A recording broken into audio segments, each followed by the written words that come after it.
I've narrowed down some of the most powerful strategies that I am using in automating my work right now. The first one is things that can run in the background. The second one is reducing our steps. And the third one is reducing friction. And the fourth one is our time-based tasks.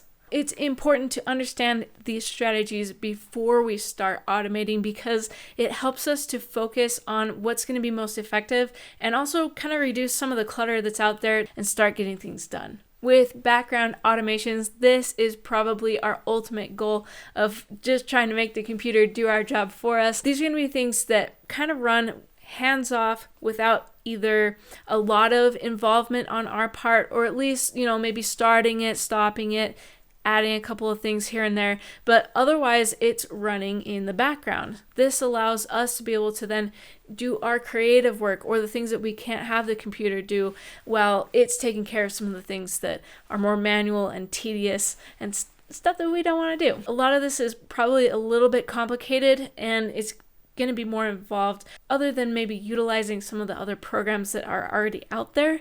However, a lot of them aren't totally catered to specifically your process, so it just depends on what it is that you're trying to accomplish. So now that we have an idea of maybe what we're ultimately trying to get to, let's take a step back and talk about reducing steps.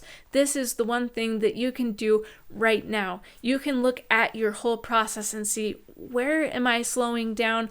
What are the things that I don't even need to be doing? And can I get rid of anything there? Can I change some things here? This is going to be a tactic that is very strategic in looking at what you're doing and what you can do better. A lot of this can be done through keyboard shortcuts, macros even in certain programs. And you can also always do things with Python and Selenium. Maybe you're trying to create something that will kind of act on its own accord.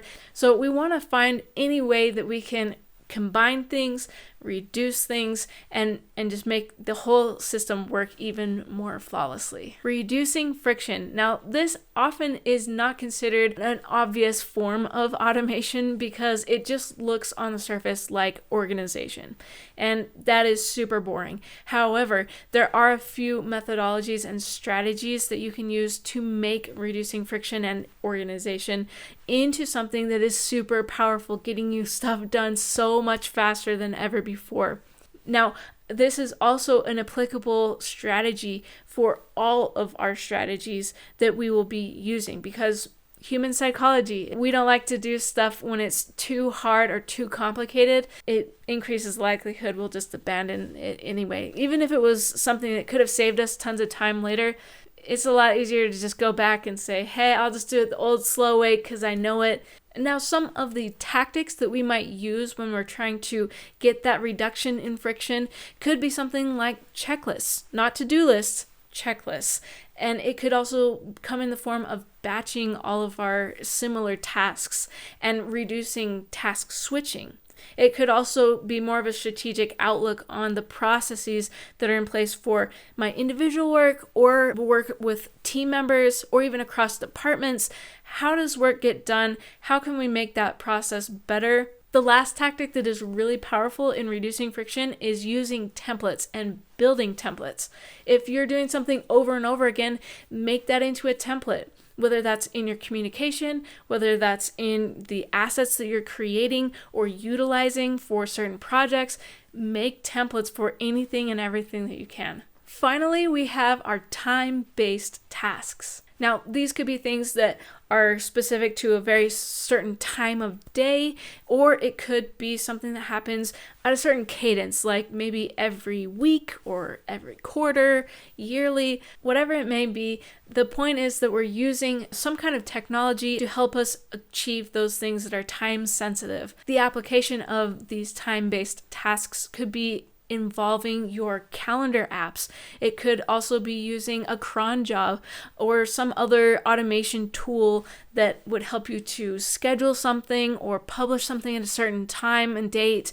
Those are the kind of things that can help us either offload responsibility and delegate it to the computer to finish up a task or finalize a project, or it could help with our accountability in reminders and making sure that we are hitting certain milestones at the right time.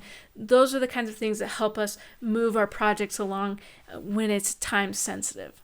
Okay, great. So what am I supposed to do now? I think the first thing that would be the easiest for you to get into your automation would actually be to work on your templates, specifically with your communications. You can actually automate this really well. If you're on a Mac, go ahead and check out this video up here, which is going to be about text expanders. Or if you're an avid emailer, I would recommend the project down below, which is a one-click text-based email template, and it creates the email for you, ready to send. And stick around and hit subscribe if you're interested in finding out ways to make technology work for you.